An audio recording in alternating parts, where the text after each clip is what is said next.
Oh boy. Oh boy.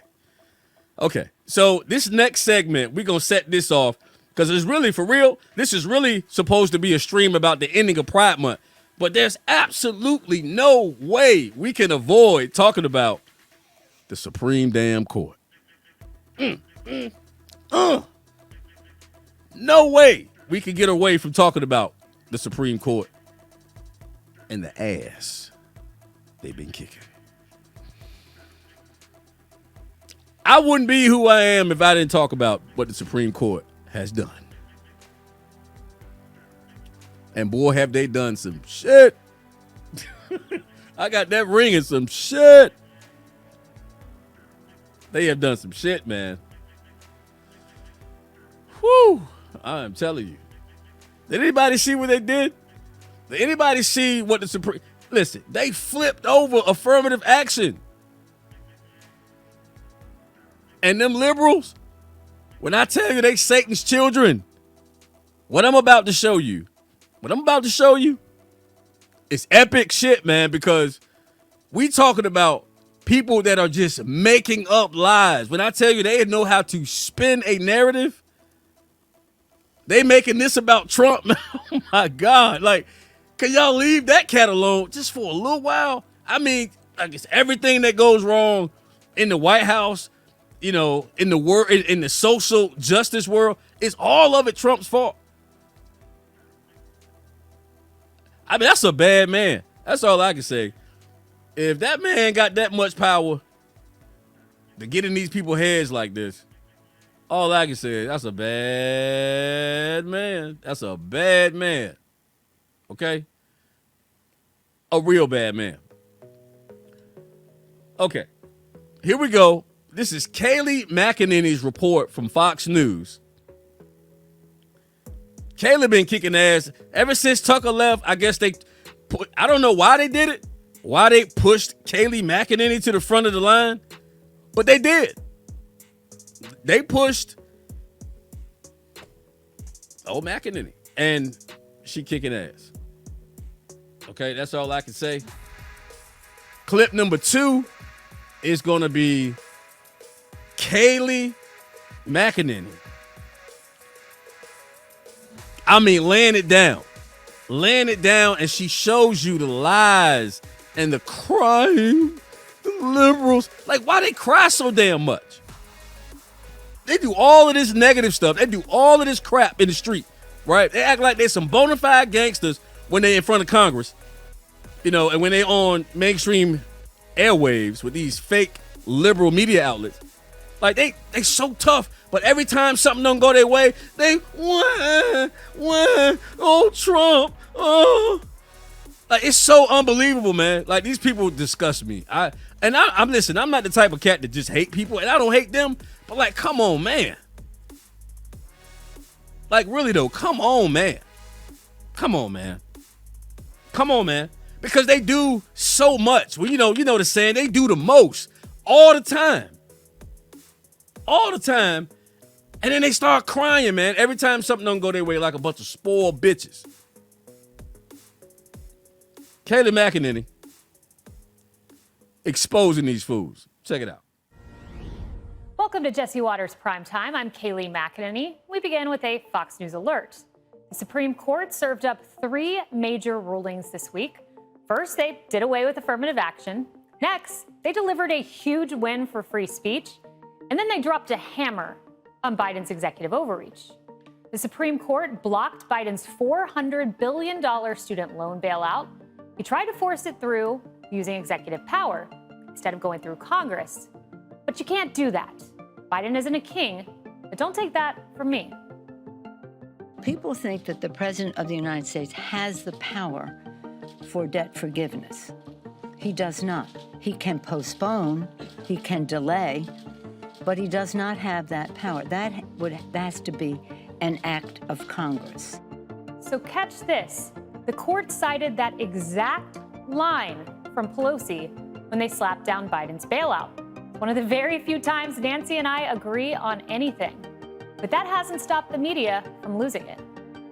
If you think about all the grievances that have brought about the Trump election, what you're seeing is severe backlash in the sense that people do not want to see Black and brown people excel in this country. Do you think it's a setback for gender equality? Well, it's definitely a setback for social mobility through education. These decisions over the last 24 hours are essentially making it harder for a range of communities to go to college and seek a higher education. This represents an extremist minority who's determined to bring the country back to a time when we could not attend the same schools, eat at the same restaurants, or drink from the same water fountains as their white peers. I just can't with these people. No, this is about the plumber not paying the bills of the graduate. Makes a lot of sense, right? It's not just the media irresponsibly fear-mongering over that decision. Justice Kagan, get this, she painted a bizarre hypothetical situation in her dissent. A terrorist organization, these are her words, sets off a dirty bomb in Chicago. Beyond causing deaths, the incident leads millions of residents, including many with student loans, to flee the city to escape the radiation. They must find new housing, probably new jobs. And still, their student loan bills are coming due every month. Okay, a dirty bomb goes off. Are you thinking about repaying your student loan debt? No, I don't think so. And if the president needs to, he can always pause payments like Trump did when COVID first hit America. So what's this all about? Why is the left melting down? Because the student loan bailout was Democrats' pitch to win over young voters. It's about the politics of this. Polls show 60% of 18 to 29-year-old voters went for Joe in 2020. That's been slipping a lot. Now half of voters that age disapprove of his job performance. Why? They think Biden is ineffective, and they're worried they won't achieve financial independence. They were banking on their student loans being wiped away. But now Joe doesn't have that in his back pocket for 2024. He's nervous.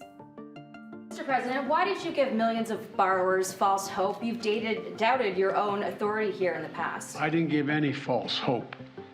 The question was whether or not I would do even more than was requested.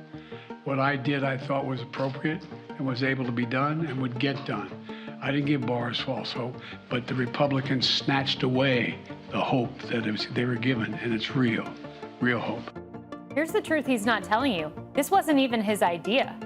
Sure, Biden's no stranger to executive overreach. The Supreme Court has slapped him down time after time on environmental regulations, eviction moratoriums, vaccine mandates. But this student loan handout, it was Kamala's idea. The Treasury Secretary and Jill Biden both warned Joe, do not do this. But Kamala convinced Biden to rush it out before they even had the cost locked down. She handed Biden a list refuting all his reasons not to do it. That was in the New York Times. But when Kamala was asked who's paying for it, she refused to answer. Who specifically is footing the bill for student loan forgiveness? We haven't gotten a concrete answer from the administration yet. Well, let's start with this. First of all, a lot of the same people who are criticizing what we rightly did in following through on a commitment that we made to forgive student loan debt are the same people who voted for a tax cut for the richest Americans.